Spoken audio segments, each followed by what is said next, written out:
So welcome back guys. In this module we will going to study the concept of broadcast domain and collision domain. So what exactly broadcast domain and collision domains are? Let us go through the definitions. A broadcast domain for a given host or machine X is the set of all machines in the subnet which shall receive the R broadcast message generated by machine X. So this is the definition of broadcast domain, right? So if the machine X generates an R broadcast message, then the set of all machines which will receive this R broadcast message comes under the broadcast domain of machine X. Then collision domain. A collision domain for a given host or machine X is the set of all machines in the subnet which suffers collision with X if they also choose to transmit frame at the same time, right? So we will try to understand the concept of broadcast domain and collision domain with the help of an example. So for a given host in the network, you can be asked to find the broadcast domain and collision domain, right? So here is the tip. While finding the broadcast domain is easy, right? Just follow the definition and you can always easily find the broadcast domain of a given host, right? And follow the below analogy to find the collision domain.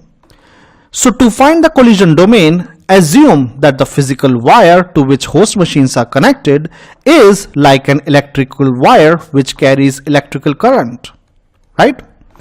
So if some hosts transmit a frame on the wire, so assume when some hosts transmit a frame on the wire, then assume that the wire carries current, right? And you will die if you touch it. That is, if you are some other host which is connected to same physical wire, and if you try to transmit your own frame on the wire, then assume you will die. Here you will die means you will face collision, right? So you can touch the wire only when it has no current, meaning that you can transmit your own frame only when no other host connected to the same physical wire is actually transmitting. So let us try to understand with the help of an example.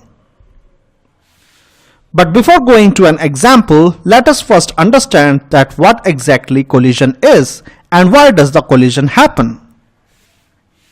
So suppose there are two machines, that is machine G and machine F, both are connected to the same physical wire. Now suppose machine G transmits its data on this physical wire. Now data is nothing but it is a sequence of bits. So let us suppose that the machine transmits bits 1010 on this physical wire. Now note that the physical layer of the TCP/IP stack actually converts this sequence of bits into high and low voltages. So high voltage means 1 and the low voltage means 0. So this 1010 bits actually transforms to the following sequence of high and low voltage. High voltage means 1, low voltage means 0. So you can see that these sequence of bits can be transformed into this sequence of variation in voltages. Now this voltage is detected by the machine F, and the physical layer of the machine F reconstruct the bits by analyzing the voltage levels on the physical wire. So when it sees the high voltage on the physical wire, it take it as bit 1, and if it sees the low voltage on the physical wire, it take it as the bit 0. So you can see that this sequence of variation in voltage helps the machine F to reconstruct the bit 1010. So this is how actually data transmission happens on a physical wire,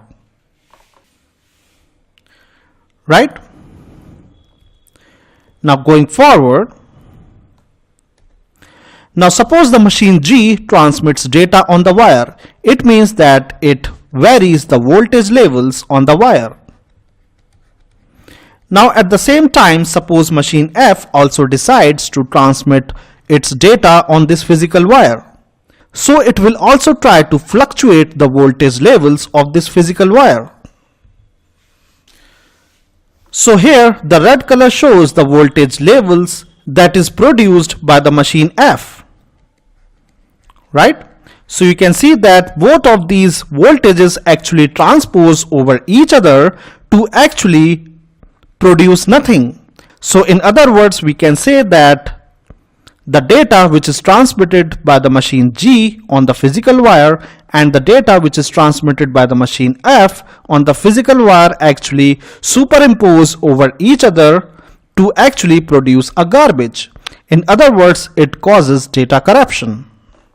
And this is called collision, right? So the end result of collision is nothing but it is a garbage sequence of voltage variations on the physical wire, which actually translates into bit sequence, which means nothing. So this is how collision happens at the level of electrical signals transmission over physical wire.